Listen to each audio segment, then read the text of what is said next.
2010 પછી પૂરા ગુજરાતમાં જે ભરતી પ્રક્રિયાઓ આપણી જે પારદર્શક થઈ છે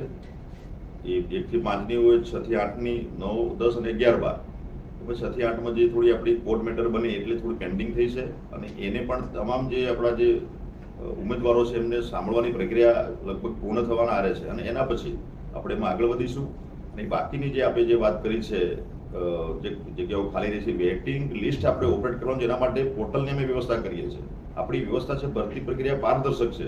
કોઈને પણ અન્યાય ના થાય એના માટેના પ્રયત્નો છે ને ટૂંક સમયમાં એ પણ આપણે પૂરા કરીશું. કચ્છમાં જે 4000 જેટલી જગ્યાઓ તમે વિશેષ ભરતી આપી છે, પરંતુ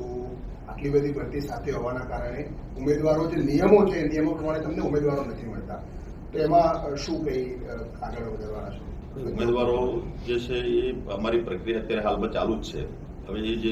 જે વેકેન્સી ખાલી રહેશે એના માટે આવનારા સમય માટે અમે નક્કી કર્યું છે, અમારું ભરતી બોર્ડ ચાલે છે અને તમામ અમારું વિભાગ અને માનનીય મુખ્યમંત્રી સાહેબના માર્ગદર્શન હેઠળ આવનારા સમયમાં ટેટ 1, ટેટ 2, ટાટ માધ્યમિક, ટાટ ઉત્તર માધ્યમિકની આપણી એક્ઝામ પણ લઈશું. એટલે જે વિદ્યાર્થીઓ આ 2 વર્ષથી જે બીએડ કરીને જે તાલીમી સ્નાતકો જે છે એમને પણ એની તક મળે એના માટેની વ્યવસ્થા અમે ટૂંક સમયમાં કરવાના છે.